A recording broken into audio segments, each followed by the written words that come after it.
You know that feeling when a huge tax refund hits your bank account? That rush, that excitement, the feeling like you just won the lottery?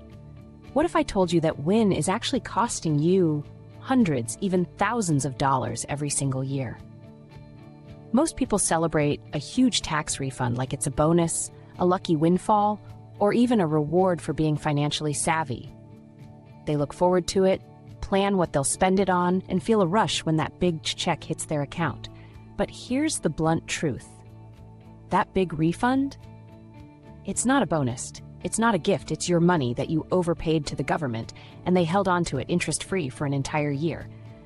Financially, that's just poor planning. We've been conditioned to think a big refund is a win, but in this video, we're going to bust that myth and uncover why the optimal tax refund is actually as close to zero as possible.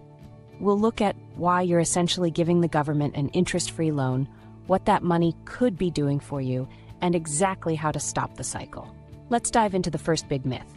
Myth number 1. A big tax refund means you're smart with your money or got a bonus. This is the most pervasive myth, making millions excited about tax season. It feels like found money, like you've magically saved without trying. But let's be critical. Is giving an interest-free loan to anyone for 12 months smart? You wouldn't lend a friend $3,000 with no interest, no questions asked. So why are we so happy to do it with the IRS? But here's what most people completely overlook. The average tax refund in the United States has hovered around $3,000 in recent years. That's $3,000 that you didn't have access to for a full year. That's money that could have been sitting in your high-yield savings account, earning interest for you. That's money that could have been invested in the stock market, compounding returns for you. Or, and this is a big one, that's money that could have been used to pay down high-interest debt, saving you money on interest payments. Let's crunch some numbers. A $3,000 refund means you overpaid by about $250 a month. Imagine having that extra $250 every single month. You could attack a credit card with an 18% interest rate, saving hundreds in interest. Or invest that $250 monthly into an account earning a conservative 7% annual return. And after just 10 years, you'd have over $43,000. That's a massive difference from a $3,000 one-time bonus that barely keeps up with inflation. When you get a big refund, you're not getting a bonus. You're simply getting your own money back. It's like finding a $20 bill in a coat pocket you haven't worn in a year. Nice surprise? Sure. But imagine how much better it would have been if that $20 had been earning interest or paying down debt for the past year. That's the core issue. Myth number 2. Maxing out your refund is the goal of tax season. This myth goes hand in hand with the first. Many approach tax season asking, how can I get the biggest refund? They'll hunt for every deduction and credit, not always for accuracy, but to inflate that refund. While it's crucial to claim all eligible deductions and credits, that's smart finance, aiming for a big refund as the primary goal is misguided. The real goal of tax season should be to pay exactly what you owe, no more, no less. Your income tax system is designed to be pay-as-you-go. Your employer withholds taxes from each paycheck based on the information you provide on your W-4 form. If you consistently get a massive refund, it means your W-4 is likely incorrect, and you've been over-withholding throughout the year. I remember early in my career, I got a nearly $4,000 refund. I was ecstatic. I thought, wow, I must be so good with money, saving all this up. I promptly used it for a down payment on a flashy new gadget. It felt great at the time. Years later, looking at what that money could have done if I'd had it monthly, if I'd invested it consistently, it hit me. I wasn't good with money. I was just inefficient with my tax planning. I had effectively loaned the government my money for free, then blew it on a depreciating asset. Not exactly a masterclass in personal finance. A huge refund isn't a badge of honor. It's a red flag that you're leaving money on the table throughout the year, money that could be actively working for your financial goals. And this next part might actually surprise you. Myth number 3, withholding more tax is a smart forced savings plan. I often hear, but I'll just spend the money if I get it every paycheck, so I prefer the big refund. It's like forced savings. While saving discipline can be tough, Over-withholding is still the least efficient way to force save. Why? Because your money isn't earning anything for you while it's with the government. Consider this: the average interest rate on a standard savings account might be hovering around 0.5% to 1.0% right now. Not great, but it's something. But when your money is overpaid to the IRS, it earns literally 0%. Here's the harsh reality. Inflation in the US has been around 2 to 3% historically, and sometimes much higher.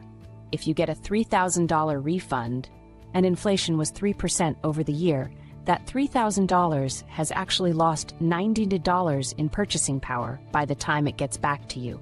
You're losing money just by letting the government hold on to it. If you need a forced savings plan, there are vastly superior methods.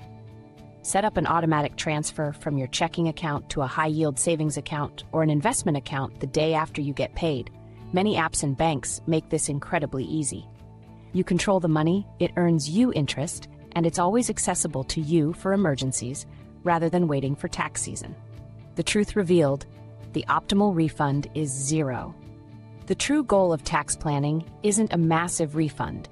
It's to minimize your tax liability through legitimate deductions and credits, and to align your withholdings as closely as possible to your actual tax obligation.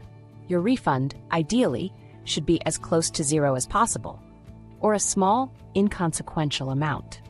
When your refund is zero or very small, it means you've effectively had more of your own money throughout the year, accessible to you for budgeting, saving, investing, or debt repayment.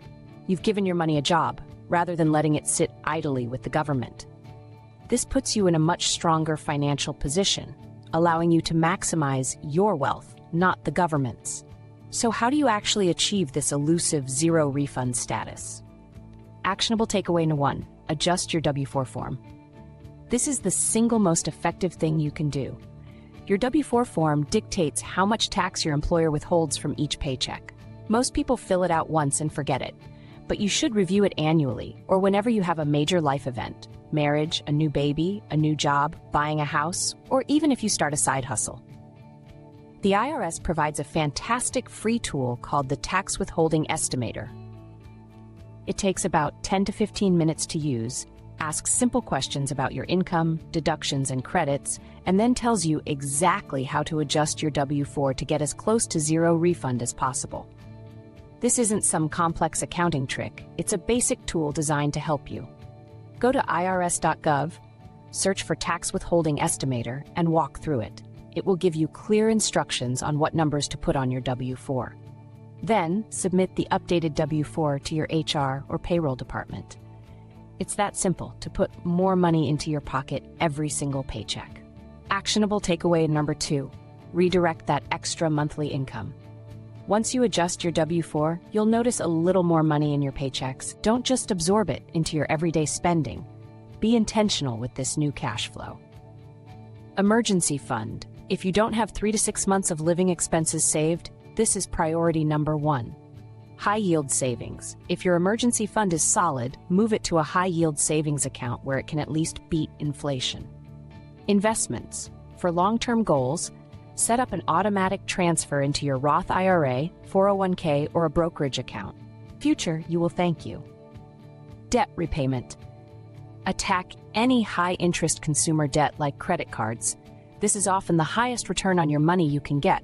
Remember, this video is for educational purposes only and does not constitute financial advice. Always consult a qualified financial advisor before making significant financial decisions. Don't fall for the refund illusion. Take control of your money year-round. Don't let the government hold on to your hard-earned cash interest-free. Adjust your W-4, put that extra money to work, and truly maximize your financial potential. If this video opened your eyes to the refund myth, hit that like button, subscribe for more critical takes on personal finance, and share this with anyone who still celebrates a huge tax refund. Let me know in the comments below. Have you adjusted your W-4 before? What did you do with the extra cash flow?